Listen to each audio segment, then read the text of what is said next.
Hello, welcome to another video. My name's Ben Hales with Transform My Poker, and I've got great news for you today.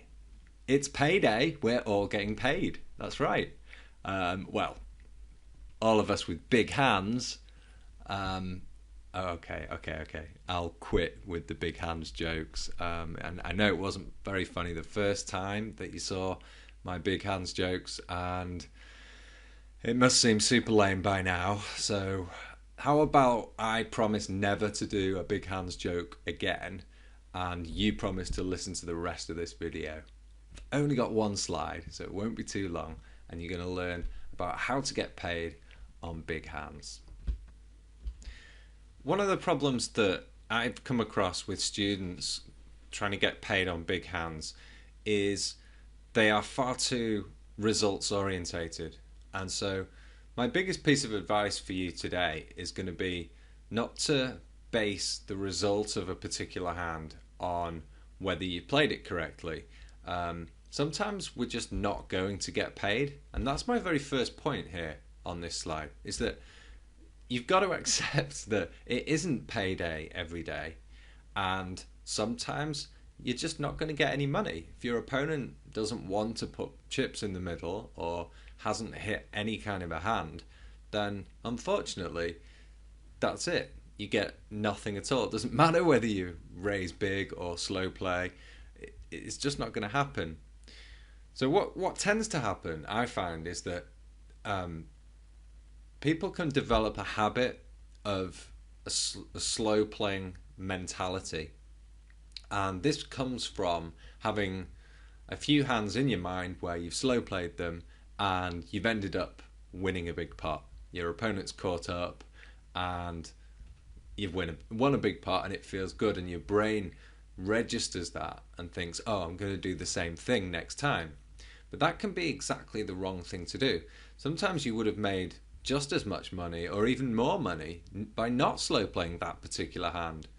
And similarly, on hands where you play them fast, sometimes your opponent folds immediately and you think, oh, I wish I'd slow played the hand.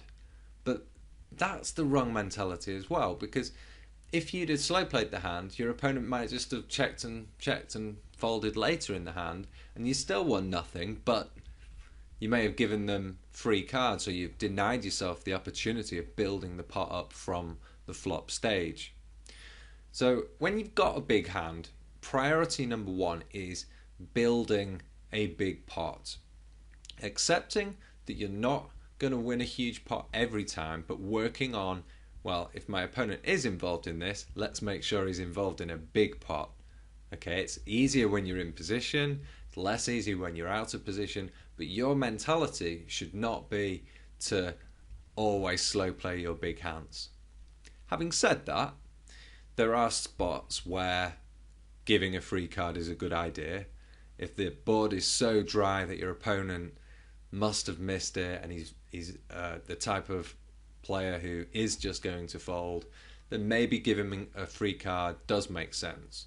But in general, don't approach poker with a slow playing mentality. That's not going to serve you well. One possible structure, especially when you have got position, is to, as the pre-flop raiser, to go post-flop, bet. So bet flop, bet turn, bet river. And this common betting structure with big hands is the most viable, the most common. And if your opponent is simply checking before you, it doesn't leave you with many other options. Checking behind is only going to be a good idea if you are looking to induce a mistake from your opponent on the next street. If your opponent comes out firing, of course, you've then got the option of raising, and very often that is going to be a good idea. When you're out of position, then you need to consider your opponent carefully. Think about your opponent's behavior. Is your opponent an aggressive player who's going to make a continuation bet and a double barrel? Or is your opponent somebody who's more balanced and perhaps will check behind? How are they going to behave on this particular board that you're looking at? You've got to ask a few questions. Sometimes you're going to go with a bet, bet, bet mentality and continue betting from out of position. But you have also got the option of checking first and raising after your opponent bets. And this check raise move can be extremely useful for building a big pot. If you can do it on the flop or the turn, then it's very often easier to build a pot that's a larger size than if you just use the bet, bet, bet technique. So if you're not used to utilizing the check raise, I really do recommend it. I'm going to look at an example of both of these betting patterns in a second. The next point I want to make is that we should be making these aggressive plays, these aggressive betting lines, with both our very strong hands on the flop and also our very strong draws. This adds balance to our range, so when we check raise or when we follow a bet, bet, bet pattern, we're not just doing so with our very strongest hands, we are also doing so with, for example, big drawing hands. The final point I want to make on this slide is just around bet sizing, and a couple of obvious points, but you should be thinking not only about the betting line you're going to take at the flop stage, but also about the size of the bets you're going to make. Are you going to go big bet, big bet, big bet?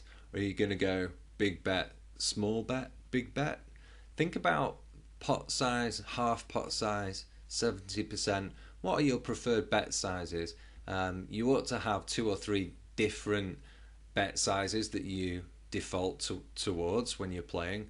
And think about which of those is going to be appropriate on each of the streets. The factors that are going to come into consideration are your opponent and their behaviour. If you've got a calling station, you want to go for nice big bets and extract maximum value from someone who calls too much and too often. Whereas if you've got an opponent who's a bit more cautious and maybe the board's quite dry, you might want to choose either a slow playing technique or smaller bet sizes in order to keep your opponent involved with his weaker hands. So that's a little bit of a word on bet sizing. Now I'm just going to give you a couple of quick example hands where we're going to put into practice these 2 different lines of betting. Hey, I'm over here. I'm here. Hello. Yeah, I had to move myself because I was blocking the screen, so I apologise for that.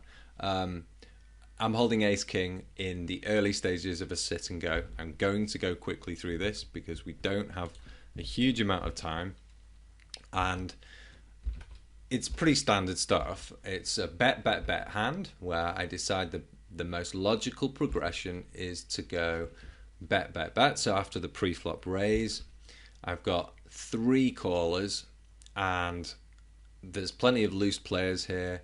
Continuation bet fairly standard. If someone raises, we can think about how to react, but they don't. So I'm looking at a loose passive player. I think he's calling off with a whole bunch of different hands, ace X, 2 hearts and sets. I'm doing really well against that range, so I'm going to continue on the turn for value.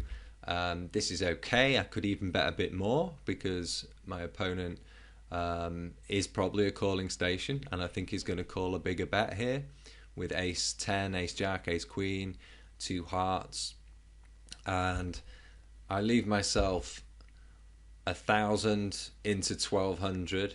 Is he going to call all that off with ace 10, ace 9? Not sure. I go for something where I think he's forced to call with an ace X hand, so I'm targeting the ace X hands in his range, but I'm definitely going for 3 barrels against the loose passive opponent. This may seem like a lot of chips to be investing with just a 1 pair hand, but you have to think about the situation and your opponent. And here, if I fail to make this 3rd bet, I'm leaving value on the table. I want to get paid, so I go for the bet. You could argue I should have gone for more. He turns over ace queen. That was a good hand, obviously, to be up against in this spot, but I do succeed in winning an alarming number of big blinds with a 1 pair hand. The final hand I want to show you is an example of a check raise line. It's from a home game featuring 3 players. There's a heads up now and fairly deep stacked, 130 big blinds, very deep stacked. And my opponent raises from the button. We've been super aggro, of course, because we're playing very, very short-handed. And I flat with Jack 8, which should look fairly natural. And I pick up an up and down draw. I'm not too excited at this point, but I'm going to be playing aggressively because I'm going to play a lot of hands aggressively in this spot. I start with a check because I know my opponent will continuation bet, very high percentage, and there it comes. And this is where the check raise comes in. I'm happy if my opponent folds. If he continues, I've got 8 outs to make a straight, plus the possibility of hitting a jack. So I'm feeling reasonably okay if he calls. I think my bet on the turn is going to make him fold very often. Even if the turn card is an ace, a king, a queen, I think I can continue and represent whatever comes next. So I'm not just playing my straight draw, I've got a backup plan. My opponent calls, I do strike gold. I hit one of my straight outs immediately on the turn, but I'm going to continue with this bet regardless on the turn. This bet comes in behind the check raise, and following this betting pattern, a lot of opponents will fold at this stage. So this bet has a high success rate.